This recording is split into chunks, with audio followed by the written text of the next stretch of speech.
سبحانك لا علم لنا إلا ما علمتنا إنك أنت العليم الحكيم رب اشرح لي صدري ويسر هدي محمد صلی اللہ علیہ وعلا آلہ وسلم وشر الأمور محدثاتها وكل محدثة بدعة وكل بدعة ضلالة وكل ضلالة في النار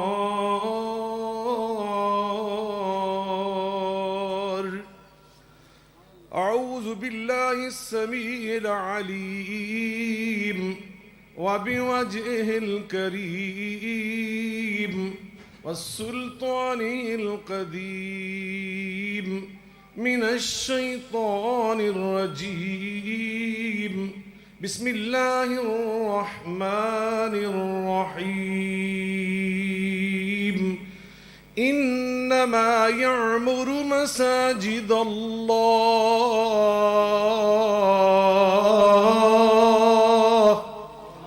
إنما يعمر مساجد الله من آمن بالله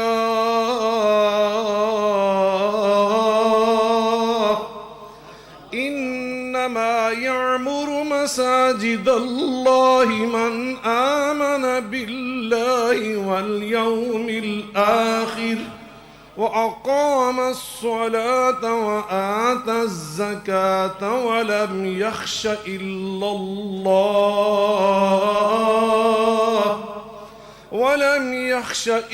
الله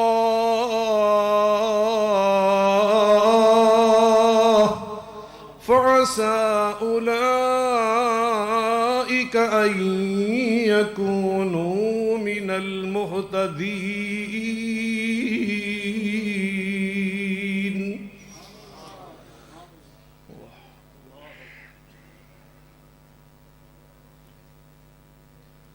ہر قسم کی حمد و ثنا بزرگی برتری بڑائی کبریائی اللہ رب العالمین کی ذات بابرکات کے لیے انگنت لا تعداد اور بے شمار درود السلام سید الاولین والآخرین رحمت للعالمین صاحب قرآن پیغمبر آخر الزمان ہم سب کے ہادی و رہنما جناب محمد مصطفیٰ احمد مجتبیٰ صلی اللہ علیہ وعلا آلہ وسلم کی ذات گرامی پر ہوں. بزرگان من، برادران ملت، لائق صد احترام میری ماں اور بہنوں، میں اللہ رب العالمین کا بے پناہ شکر ادا کرتا ہوں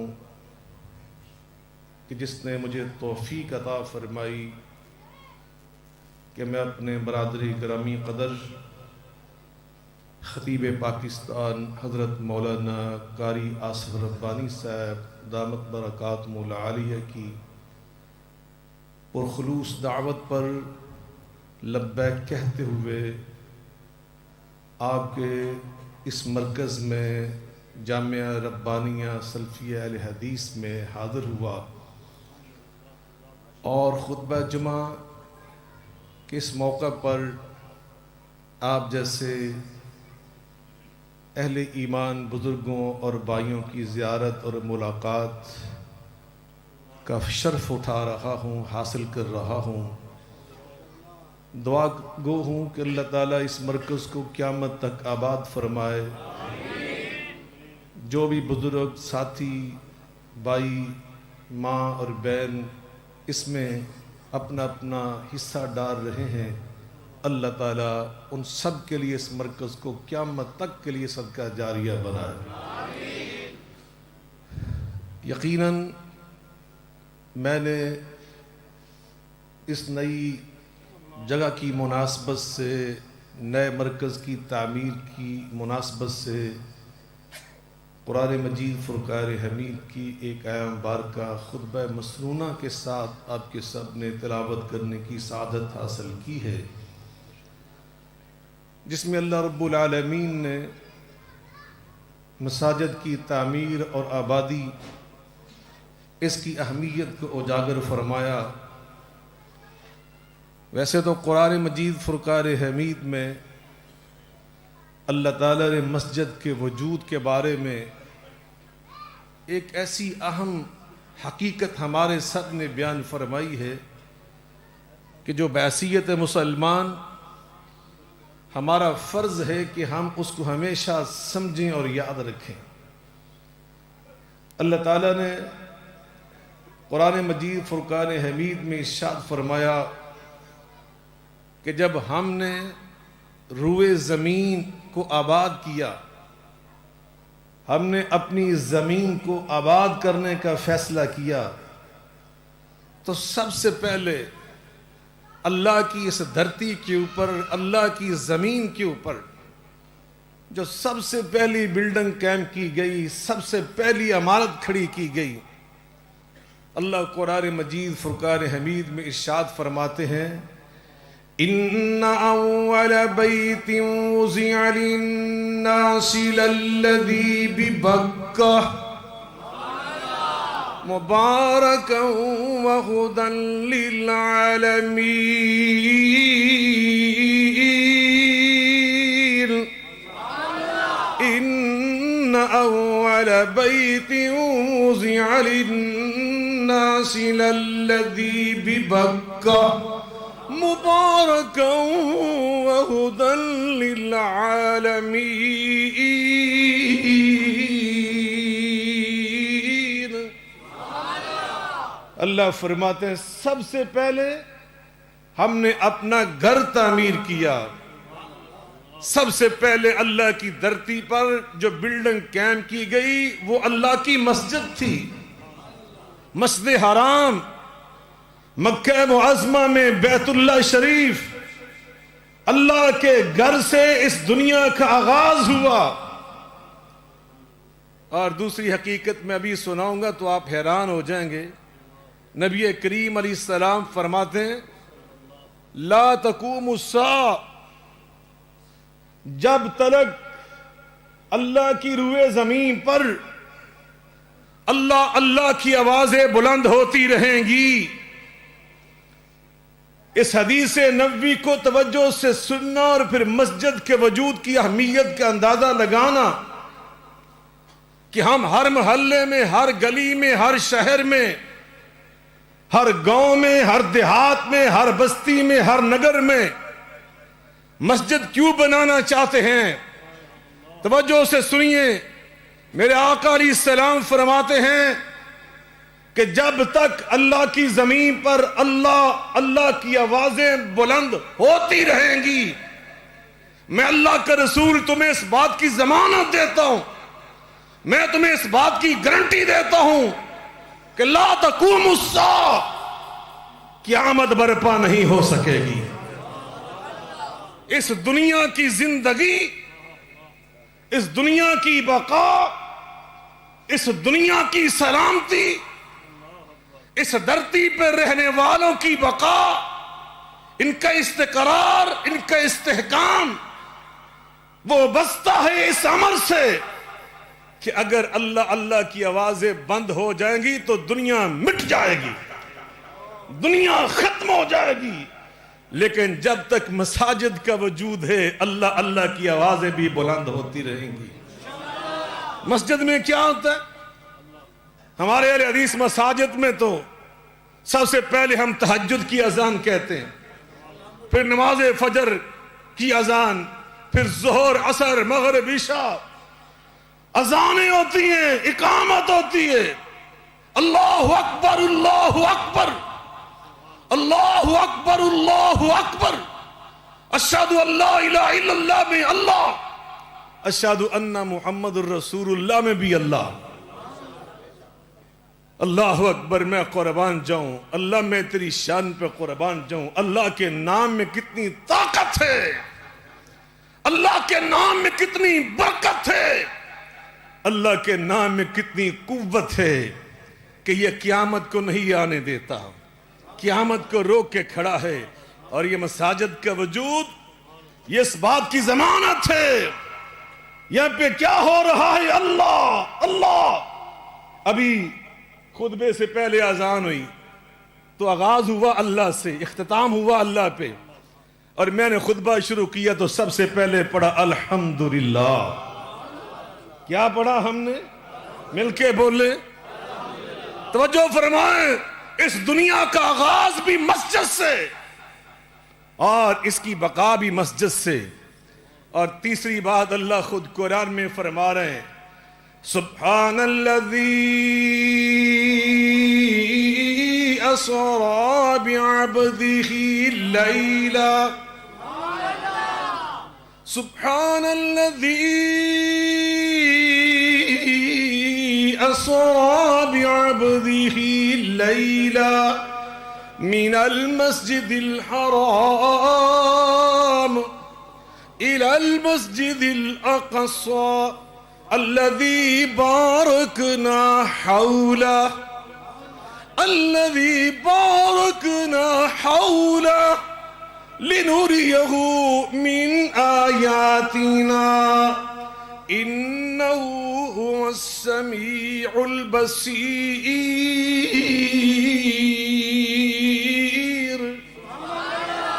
اللہ فرماتے ہیں ہم معراج کی رات اپنے حبیب مکرم رسول معظم جناب محمد اکرم صلی اللہ علیہ وآلہ وسلم کو حرمت والی مسجد سے لے گئے اور اس اقصی مسجد میں پہنچا دیا۔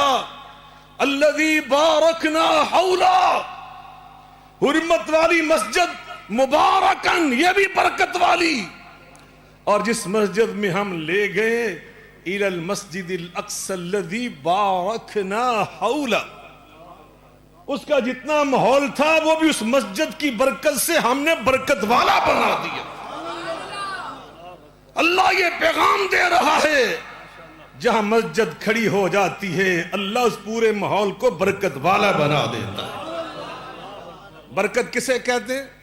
ثبوت الخیر الالہی فی الشیء، جب اللہ کی طرف سے الخیر الالہی، الہ اللہ کی طرف سے خیر آ کر نازل ہو کر فی الشیء کسی چیز میں شامل ہو جاتی ہے تو اس کو کہتے ہیں یہ شے برکت والی بن گئی۔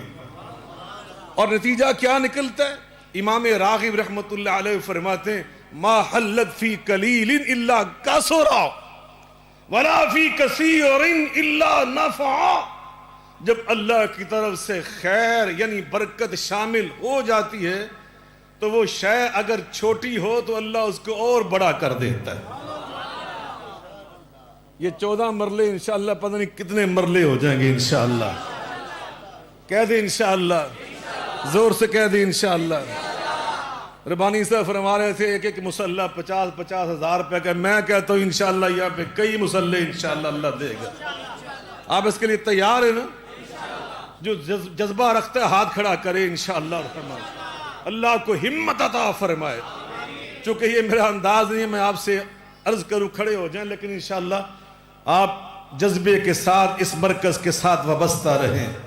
توجہ فرمائیں، وہ فرماتے ما حلت فی قلیل الا کثرا ولا فی کثیر الا نفعا، اگر وہ شے مقدار میں کم ہو تو اللہ کی برکت سے بہت زیادہ ہو جاتی ہے۔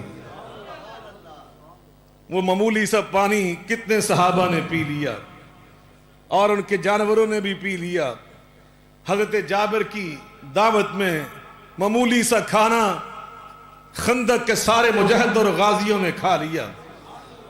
ولا فی کثیر الا نفع، اور اگر تعداد پہلے ہی زیادہ ہو تو اللہ کی برکت سے وہ نفع بخش ہو جاتی ہے۔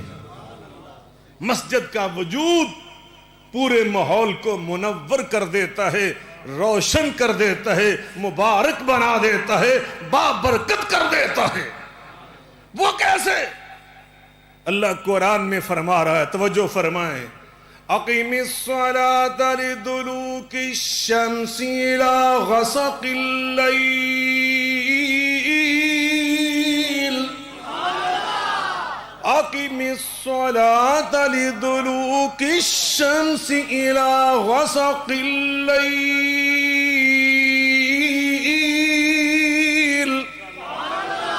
وقرآن الفجر ان قرآن الفجر کان مشہودا۔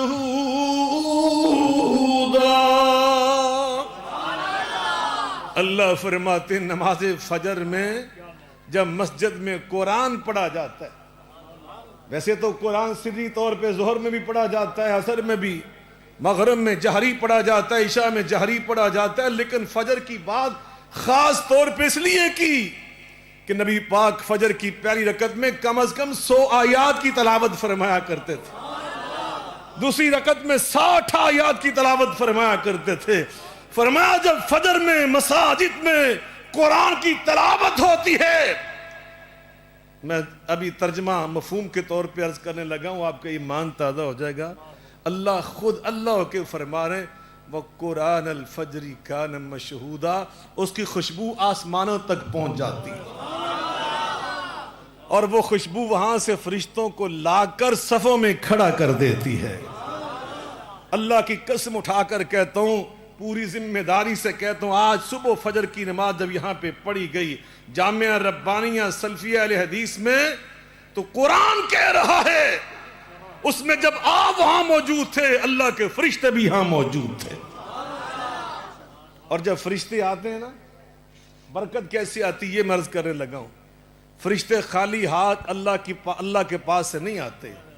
قرآن میں اللہ فرما رہا ہے اِنَّا أَنزَلْنَاهُ فِي لَيْلَةِ الْقَدْرِ وَمَا أَدْرَاكَ مَا لَيْلَةُ الْقَدْرِ لَيْلَةُ الْقَدْرِ خَيْرٌ مِّنْ أَلْفِ شَهْرٍ تَنَزَّلُ الْمَلَائِكَةُ وَالرُّوحُ فِيهَا بِإِذْنِ رَبِّهِمْ مِنْ كُلِّ أَمْرٍ سلام هي حتى مطلع الفجر۔ 7 سلامتیاں لے کے آتے ہیں، قرآن کہہ رہے فرشتے سلامتیاں لے کر آتے ہیں، امن لے کر آتے ہیں، شفا لے کر آتے ہیں، رزق لے کے آتے ہیں، کامیابیاں لے کر آتے ہیں۔ اور دوسری بات، جب فرشتے آ جاتے ہیں تو وہاں سے شیطان دوڑ لگا دیتے ہیں، اور جب شیطان دوڑ لگاتے ہیں نا، یہ قرآن میں اللہ بیان کرتا ہے۔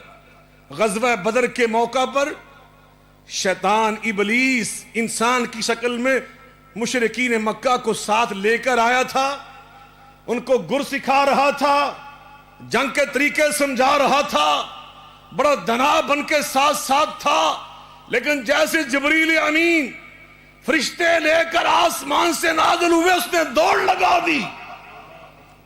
سرداران قریش نے کہا کہ جناب کہاں جا رہے ہیں؟ اس نے کیا کہا؟ قرآن میں اللہ نقل کیا، کہتا ہے انی ارا ما لا ترون، جو کچھ میں نے نظر آنڈیا تانوں نظر نہیں آنڈیا۔ ہن فرشتے آ گئے، میں انہیں تھے نہیں کھلو سکتا۔ جہاں فرشتے آ جاتے ہیں شیطان وہاں سے بھاگ جاتے ہیں، اور جب فرشتے آتے ہیں وہ خیر لے کر، شفا لے کر، سلامتی لے کر، استقرار لے کر، استحکام لے کر، برکت لے کر، اللہ کی رحمتیں، نعمتیں، خیر لے کے آتے ہیں۔ اور جب شیطان بھاگتے ہیں تو ساتھ اپنی نجاستیں، خباستیں، کثافتیں، انتشار، خلفشار، بیماریاں، امراض، وبا، وہ بھی ساتھ لے کے بھاگ جاتے ہیں۔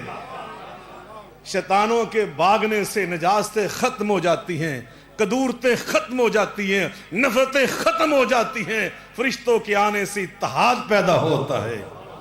استحکام پیدا ہوتا ہے، اخلاق پیدا ہوتا ہے، محبت پیدا ہوتی ہے، کینے ختم ہو جاتے ہیں، دلوں میں اطمینان بڑھ جاتا ہے، سینوں میں انشراح پیدا ہو جاتا ہے۔ اور یہ سب کچھ کہاں ہوتا ہے اور کس کی وجہ سے ہوتا ہے؟ یہ مسجد کے وجود کی برکت سے، کہ مسجد میں قرآن پڑھا جا رہا ہے۔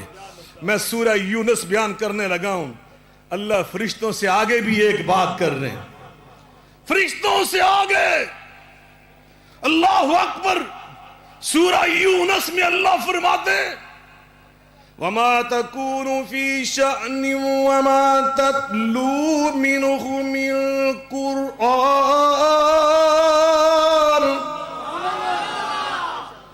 وَمَا تَكُونُ فِي شَأْنٍ وَمَا تَتْلُو مِنْهُ مِنْ قُرْآنٍ وَلَا تَعْمَلُونَ مِنْ عَمَلٍ إِلَّا كُنَّا عَلَيْكُمْ شُهُودًا إِذْ تُفِيضُونَ فِيهِ وَمَا يَعْزُبُ عَنْ رَبِّكَ مِنْ مِثْقَالِ ذَرَّةٍ فِي الْأَرْضِ وَلَا فِي السَّمَاءِ وَلَا أَصْغَرَ مِنْ ذَلِكَ وَلَا أَكْبَرَ إِلَّا فِي كِتَابٍ مُبِينٍ۔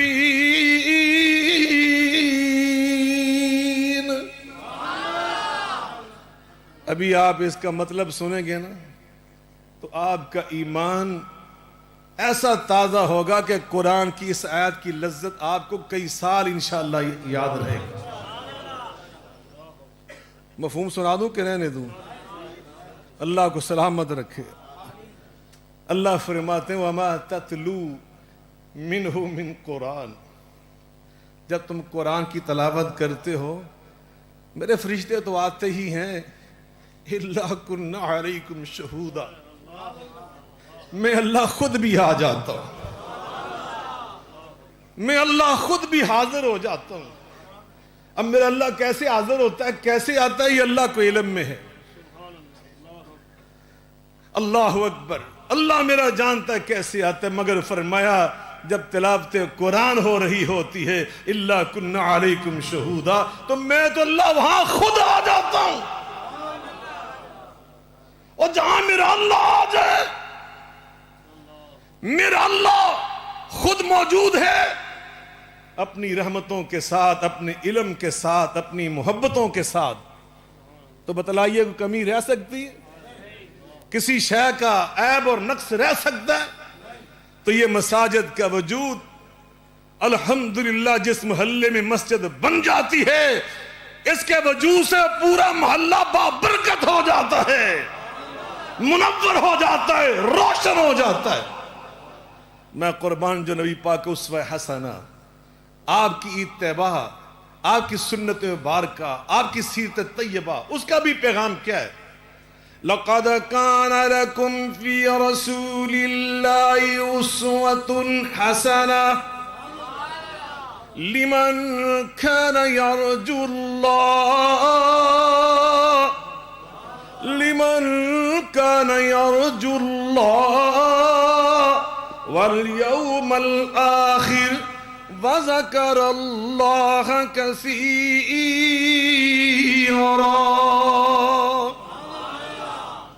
تمہارے لیے بہترین نمونہ میرے حبیب مکرم صلی اللہ علیہ وسلم کی سیرت مبارکہ۔ آپ مکہ معظمہ سے ہجرت فرما کر مدینہ منورہ تشریف لا رہے ہیں۔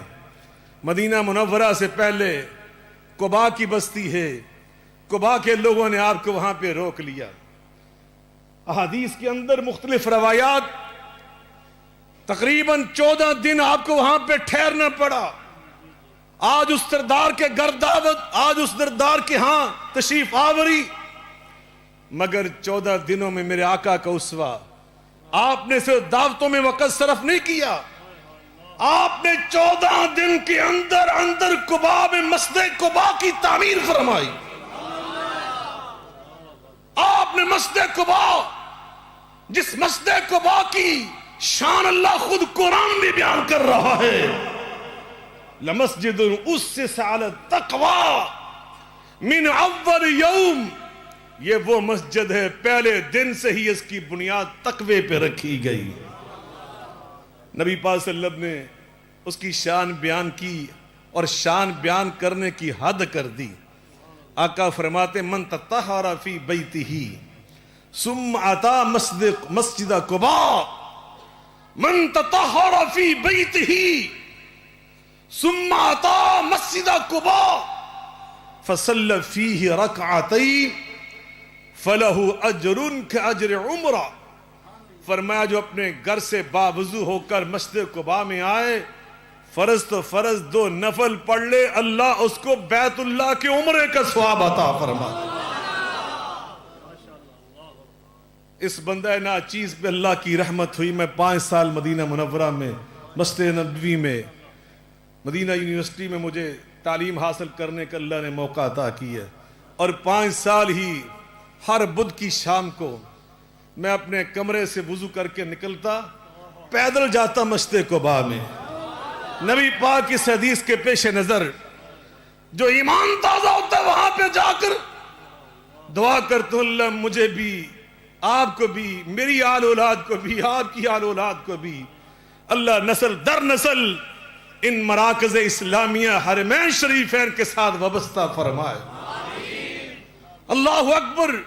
وہاں سے آپ تشریف لائے مدینہ منورہ میں جس کا نام پہلے یثرب تھا، آپ کی تشریف آوری سے اس کا نام مدینۃ الرسول بن گیا. رسول اللہ کا شہر، رسول اللہ کا سٹی، رسول اللہ کا شہر مدینہ طیبہ. مدینہ طیبہ کا آج ترجمہ کریں تو پاکستان بنتا ہے. پاکستان کا عربی میں ترجمہ مدینہ طیبہ بنتا ہے، بلدۃ طیبہ. مدینہ منورہ میں آپ نے سب سے پہلے اپنے گھر تعمیر نہیں کیے، آپ نے سب سے پہلے مسجد نبوی کی تعمیر فرمائی. آقا فرماتے تھے صلاۃ فی مسجدی ھذا خیر من 1000 صلاۃ فیما سوا. بیت اللہ کو چھوڑ کر فرمایا روئے زمین کی کوئی مسجد میری مسجد کی شان کا مقابلہ نہیں کر سکتی. یا ایک نماز پڑھو تو 1000 نمازوں کا ثواب ملتا ہے. لیکن آپ نے سب سے پہلے مسجد نبوی کی تعمیر کر کے قیامت تک آنے والی امت کو پیغام دیا ہر محلے میں فکر کو مسجد قائم ہونی چاہیے، اس لیے کہ مسجد ہمارے دین کا مرکز، مسجد ہماری دنیا کا مرکز. نبی پاک کے دور میں مسجد نبوی کیا تھی؟ نبی پاک صلی اللہ علیہ وسلم نمازیں وہاں پہ پڑھتے، خطبہ جمعہ وہاں پہ ارشاد فرماتے، اور صوفہ یونیورسٹی آپ نے مسجد نبوی کے اندر چبوترہ قائم کر کے قائم فرمائی. نبی کریم علیہ السلام مقدمات مسجد نبوی میں سنتے، مسجد نبوی میں فیصلے سناتے، فوجیں بھیجنے کے مشورے اور ان کو روانہ کرنے کے اعلان مسجد نبوی میں کرتے. بیرونی وفود آتے، حکمران آتے، آپ ان کے ساتھ ملاقات مسجد نبوی میں کرتے. گویا آپ نے پیغام دیا اسلامی معاشرے میں مسجد عبادت گاہ بھی ہے، مسجد درس گاہ بھی ہے، مسجد ایوان سربراہ بھی ہے، مسجد پارلیمنٹ بھی ہے، مسجد سینٹ بھی ہے، مسجد GHQ بھی ہے، مسجد وہاں کا سپریم کورٹ بھی ہے. یعنی مسجد کا وجود اسلامی معاشرے میں ان کے دین کا مرکز بھی ہوتا ہے، ان کی دنیا کا مرکز بھی ہوتا ہے. اسی نبی پاک صلی اللہ علیہ وسلم نے ترغیب دی مسجد کے ساتھ وابستہ ہونے کی. آقا فرماتے ہیں اللہ میں تیری شان پہ قربان جاؤں. نبی پاک نے مسجد سے محبت ہمیں سکھائی. کیسی محبت سکھائی؟ توجہ سے سنیے. آپ فرماتے ہیں اذا رأیتم الرجل یعتاد المسجد فشدوا له بالایمان. اگر کسی مسلمان کو تم مسجد کے ساتھ اٹیچ دیکھو، مسجد کے ساتھ وابستہ دیکھو، یعنی کبھی وہاں پہ نماز پڑھ رہا ہے، کبھی اذان کہہ رہا ہے، کبھی مسجد کی صفائی کر رہا ہے، کبھی مسجد میں جھاڑو پھیر رہا ہے، کبھی مسجد کی سفیدی کر رہا ہے، کبھی مسجد کی تعمیر میں حصہ لے رہا ہے، کبھی مسجد کے لیے چندہ دے رہا ہے۔ آقا فرماتے ہیں فَشْهَدُوا لَهُ بِالْإِيمَانِ، گواہ بن جاؤ کہ اس بندے کا سینہ اللہ نے ایمان سے بھر دیا ہے۔ اگلی حدیث سنیے، آقا فرماتے ہیں سَبْعَةٌ يُظِلُّهُمُ اللَّهُ فِي ظِلِّهِ يَوْمَ لَا ظِلَّ إِلَّا ظِلُّهُ، میدان حشر میں اللہ کے عرش عظیم کے سوا جب کوئی سایہ نہیں ہوگا، اللہ عرش عظیم کے سائے میں 7 قسم کے خوش نصیب گروہوں کو، جماعتوں کو بٹھائے گا۔ ان میں آپ نے فرمایا وَرَجُلٌ، ذرا سینے کی تختی پہ لکھ کے لے جو، میں باقی حدیث نہیں سناتا، موضوع سے متعلق حصہ سناتا ہوں۔ فرمایا وَرَجُلٌ قَلْبُهُ مُعَلَّقٌ بِالْمَسَاجِدِ، جس نوجوان کا دل اللہ کے گھر کے ساتھ اٹیچ ہو گیا، اللہ عرش عظیم کا سایہ اس پہ واجب فرما دیتا ہے۔ اور مساجد کی صفائی، مسجد میں اذان، مسجد میں نماز، المؤذنون اطول الناس اعناقا یوم القیامہ۔ ابھی میرے کوئی بھائی یہاں پہ اذان کہہ رہے تھے، میں سوچ رہا تھا کہ شاید یہ مسجد نبوی کے امام بخاری، وہ مؤذن بخاری جیسی اذان تو نہیں کہہ رہا، یہ بیت اللہ کے مؤذن کی طرح اس لب و لہجے میں اذان تو نہیں کہہ رہا، لیکن اس کا جذبہ صادقہ، وہ اس کو اپنے لب و لہجے میں، اپنے انداز میں اذان کہنے پہ مجبور کر رہا ہے۔ تو اللہ نہ لہجے دیکھتا ہے، بعض اوقات دیکھتا ہے تو تمہارے دل کے جذبات بلند ہوں گے، چہرے بلند ہوں گے، نگاہیں اونچی ہوں گی، کوئی پریشانی ان کے چہروں پہ نہیں ہوگی۔ اللہ اکبر۔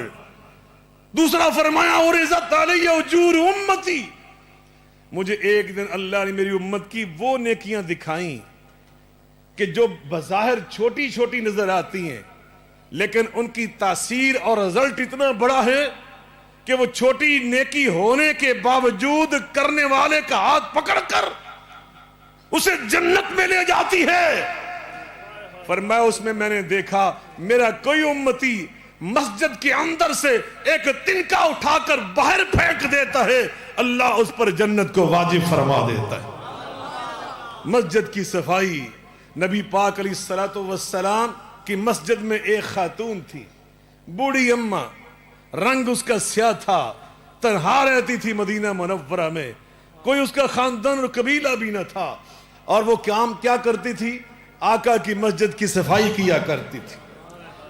ایک رات اچانک فوت ہو گئی، صحابہ کرام رضوان اللہ علیہ مجمعین آپس میں مشورہ کیا کہ اس کے جنازے کے لیے نبی پاک کو بے آرام نہ کریں، رسول اللہ صلی اللہ علیہ وسلم کو نیند میں آپ سوئے ہوئے ہیں، آرام کر رہے ہیں، آپ کے آرام میں خلل نہ ڈالیں، چلو ہم خود اس کا جنازہ پڑھ کے دفن کر دیتے ہیں۔ اب صحابہ کرام اہل بیت اطہار، وہ کوئی معمولی ہستیاں تھیں، وہ جس کا جنازہ صحابہ پڑھے، جس کا جنازہ اہل بیت اطہار پڑھے، کیا اس کی شان ہے؟ کچھ دن گزر گئے، اچانک نبی پاک نے ایک دن فرمایا وہ بوڑھی کالے رنگ کی اماں نظر نہیں آ رہی جو مسجد میں جھاڑو پھیرا کرتی تھی؟ صحابہ نے کہا اللہ کے رسول وہ تو فلاں دن فوت ہو گئی تھی۔ کأنہم صغروا امرہا، کأنہم صغروا امرہا، صحابہ نے اس کو معمولی عورت سمجھا، صغروا امرہا، اسے عام عورت سمجھا کہ اس کی خاطر رسول اللہ کو بے آرام نہ کیا جائے۔ میرے آقا صحابہ سے ناراض ہوئے، فرمایا دلونی علی قبرہا، تم نے مجھے اطلاع کیوں نہیں دی؟ اب مجھے اس کی قبر پہ لے کے چلو۔ صحابہ قبر پہ لے گئے، آقا نے قبر پہ کھڑے ہو کے دوبارہ اس کا جنازہ پڑھایا، قیامت تک کے لیے پیغام دیا۔ اور مسجد کی صفائی کرنے والے کو معمولی نہ سمجھو، یہ اللہ اور رسول کی نگاہ میں بڑے اونچے مقام والا، بڑی اونچی شان والا، اللہ اکبر. تیسری حدیث سناتا ہوں، آپ کا ایمان تازہ ہو جائے گا. رسول اللہ صلی اللہ علیہ وسلم فرماتے ہیں، سنانا کہ رہن دا، عمل بھی کرو گے، کبھی اذان بھی کہا کرو گے انشاءاللہ. اذانیں کہا کرو، اذان ضرور کہا. یہ نہ سوچو کہ میرا لہجہ ایسا ہے، میرے الفاظ ایسے. اللہ تمہارا دل دیکھے گا، تمہارا جذبہ دیکھے گا انشاءاللہ.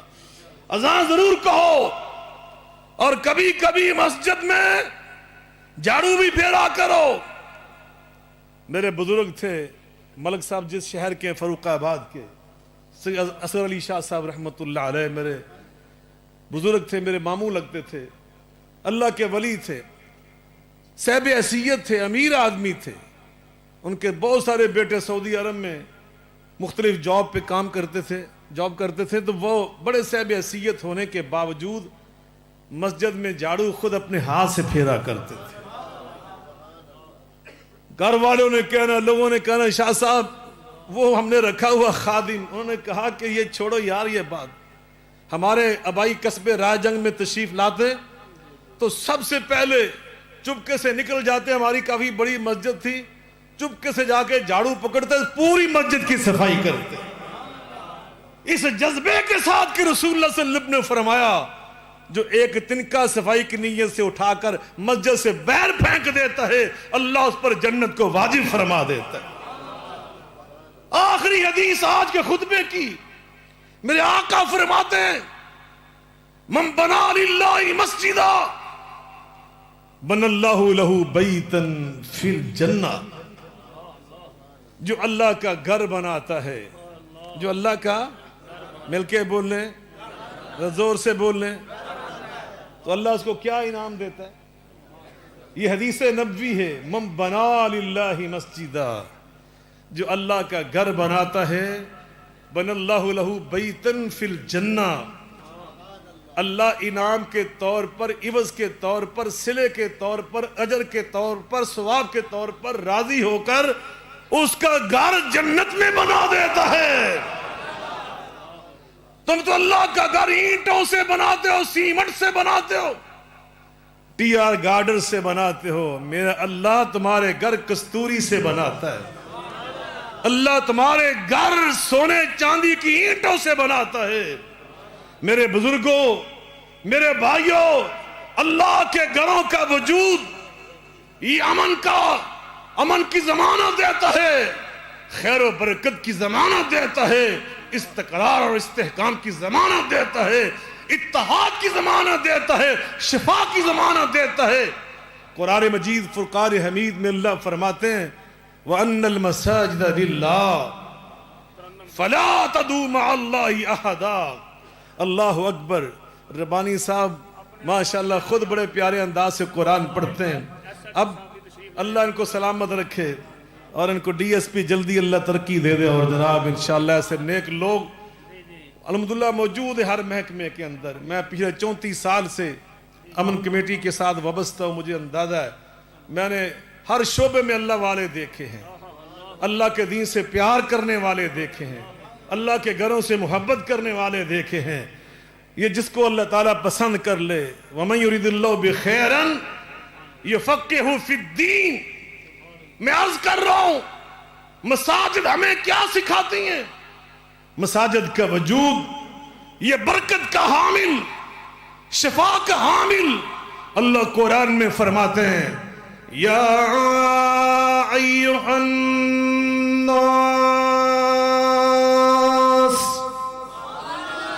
قد جاءتکم موعظۃ من ربکم وشفاء لما فی الصدور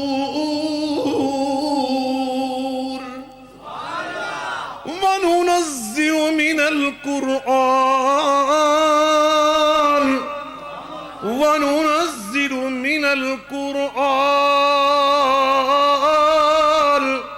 ما هو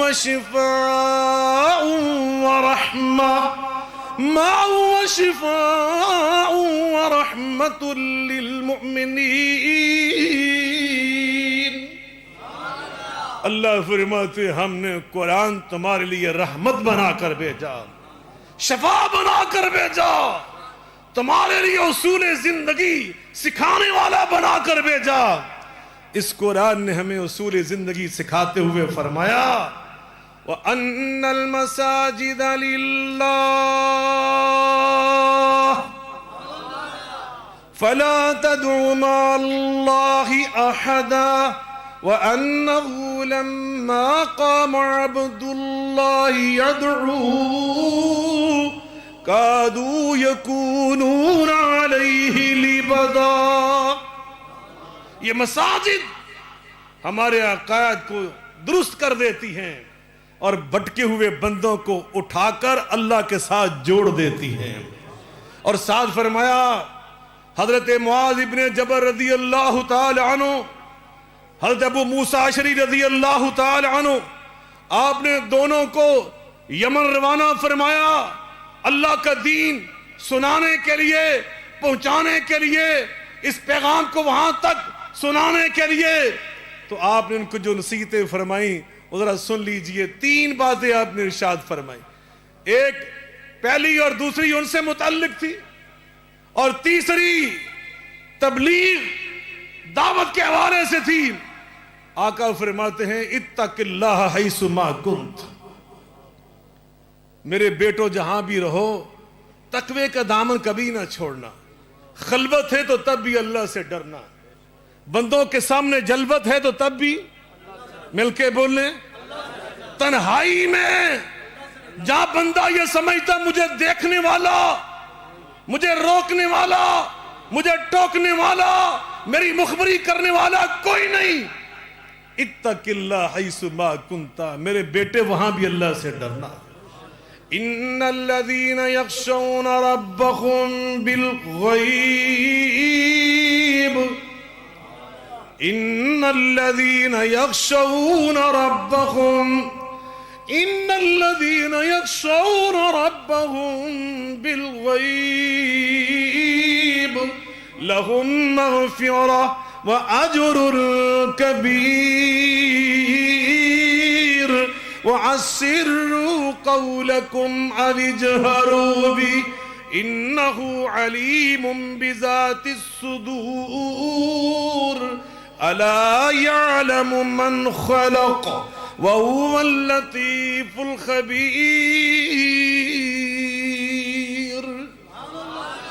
میرے اللہ فرماتے میرے بندے تو وہ ہیں جہاں کوئی نہیں دیکھ رہا ہوتا وہاں بھی اللہ سے ڈرتے ہیں۔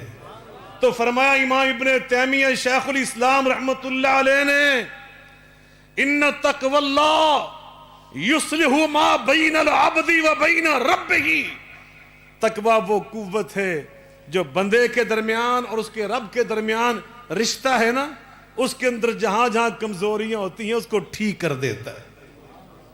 اور اگلی نصیحت آپ نے یہ فرمائی وَخَالِقِ النَّاسَ بِخُلُقٍ حَسَنٍ، میرے بیٹے جب اللہ کے بندوں کے ساتھ، مخلوق کے ساتھ کوئی بھی معاملہ کرو تو اچھے اخلاق کے ساتھ کرو۔ کس کے ساتھ کرو؟ مل کے بولیں، اچھا اخلاق۔ ما شیء اثقل فی میزان المؤمن من حسن خلقہ، قیامت کے دن مومن کی سب سے وزنی نیکی اس کا اچھا اخلاق ہوگا۔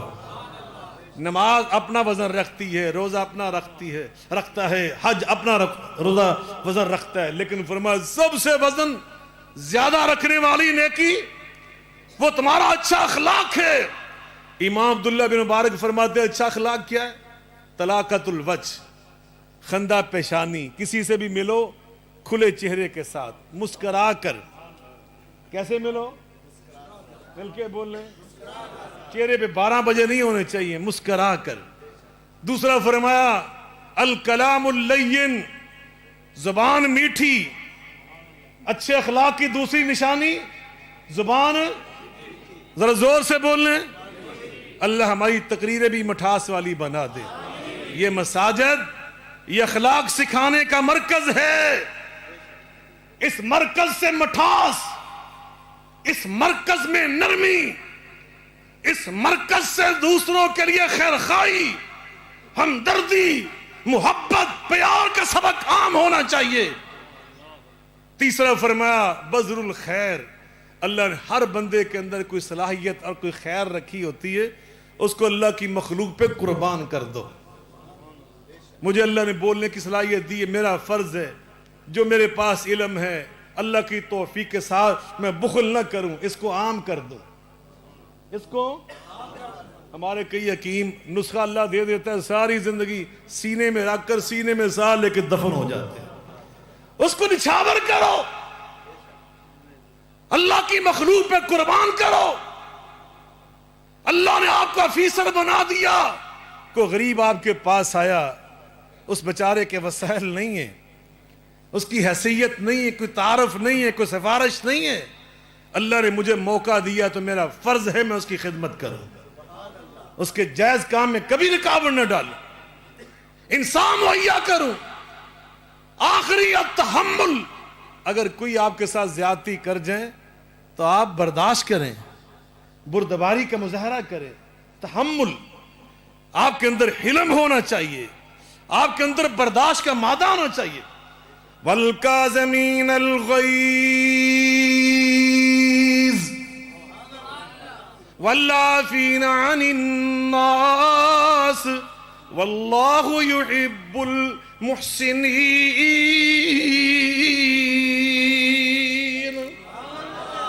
غصہ ہر بندے کو آتا ہے، مومن کو بھی غصہ آتا ہے، لیکن فرمایا مومن اخلاق والا وہ ہے جو غصے کو پی جانے والا، غصے کو اچھی بولو اور کدی اندھا کوٹ بھر کے ہی ویکھیا کرو، صرف کوکولا دے لگے پہ اس کا گھونٹ بھی کبھی پی کے دیکھو، اس کی کیسی لذت ہے۔ وَالْعَافِينَ عَنِ النَّاسِ، دوسروں غلطیاں معاف کر دیا کرو۔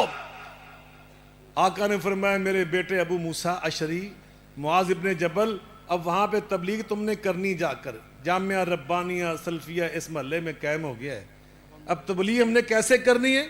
یسروا ولا توسروا، بشروا ولا تنفروا۔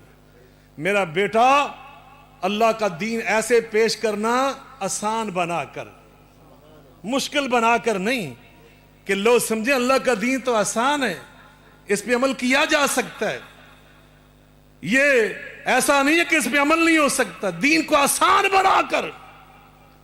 اگلی گل کا ترجمہ بھی کر دیں، میرے آقا علیہ السلام نے فرمایا ہمارے تو ٹیسٹ بدل گئے نا، آقا فرماتے تمہاری خطابت کا ٹیسٹ کیا ہونا چاہیے؟ بشروا ولا تنفروا، تقریر ایسے کرنا کہ جس کو سن کر لوگوں کے دلوں میں خوشی پیدا ہو، انس پیدا ہو، قربت محسوس ہو، نفرت پیدا نہ ہو، وہ کہیں یہ کہاں سے آ گئے، یہ کس دنیا کے لوگ ہیں، ہمیں کیا سمجھتے ہیں؟ نہیں، اللہ کے نبیوں کی باتیں قرآن میں پڑھ کے تو دیکھو کیا قرآن سکھا رہا ہے۔ مشرک سے مشرک، کافر سے کافر، بدتمیز سے بدتمیز قومیں سامنے کھڑی ہوتی تھی، انہوں نے سر مبارک زخمی کیے ہوتے تھے، نبیوں کو پتھر مار مار کر آقا نے یحکی نبی من الانبیاء ضربہ قوم حتی دماؤ ویقول اللہم اہد قومی فإنہم لا یعلمون۔ آقا ایک نبی کی بات سنا رہے ہیں صحابہ کو کہ جس کی قوم نے ان کو اتنا مارا کہ لہو سے تر بتر کر دیا، وہ پیغمبر اپنے چہرے سے یمسح دمع وجہی، اس طرح اپنی پیشانی سے لہو نچوڑ رہا تھا اور ساتھ پھر بھی یہی کہہ رہا تھا یا اللہ میری قوم کو ہدایت عطا کر دے۔ انہیں معلوم نہیں کہ میں کون ہوں، ان کے پاس ادراک نہیں ہے، یا اللہ تو فرمایا دین کو اس طرح پیش کرنا کہ لوگوں کے دلوں میں نفرت پیدا نہ ہو، اسلام کی محبت پیدا ہو۔ اس لیے انشاءاللہ الرحمن یہ مرکز جامعہ ربانیہ سلفیہ انشاءاللہ اس علاقے میں عقائد کی اصلاح کا ذریعہ بنے گا، اخلاق کو بلند کرنے کا ذریعہ بنے گا، لیکن اس کے لیے آپ کو ان کے دست و بازو بننا ہوگا، ان کے انشاءاللہ ساتھی بننا ہوگا۔ اللہ کے فضل و کرم سے اللہ آپ کو بھی اجر عظیم عطا فرمائے گا۔ یاد رکھیے آپ اللہ کا گھر بنائیں گے تو نبی پاک کی حدیث آپ نے سن لی، اللہ آپ کا گھر جنت میں بنائے گا۔ آخری آیت آج کے خطبے کی سنیے اور میں آپ سے اجازت چاہتا ہوں۔ اللہ کیا فرما رہے ہیں؟ مَثَلُ الَّذِينَ يُنْفِقُونَ أَمْوَالَهُمْ فِي سَبِيلِ اللَّهِ كَمَثَلِ حَبَّةٍ أَنبَتَتْ سَبْعَ سَنَابِلَ۔ آج بڑی ضرورت ہے، پیغام پاکستان پہ ہم نے سائن کیے، اس کو انشاءاللہ پورے پاکستان میں ہم عام کر رہے ہیں۔ اسلامی نظریاتی کونسل میں الحمدللہ آپ کا بھائی موجود ہے، ہم وہاں پہ قانون سازی کی کوشش کر رہے ہیں کہ پاکستان میں انتشار پیدا کرنے کی کسی کو اجازت نہ دی جا سکے انشاءاللہ الرحمن۔ توجہ فرمائیں، اللہ کے گھر میں حصہ لوگے تو میرے اللہ کا وعدہ سنیں اور مجھے اجازت بخشیے۔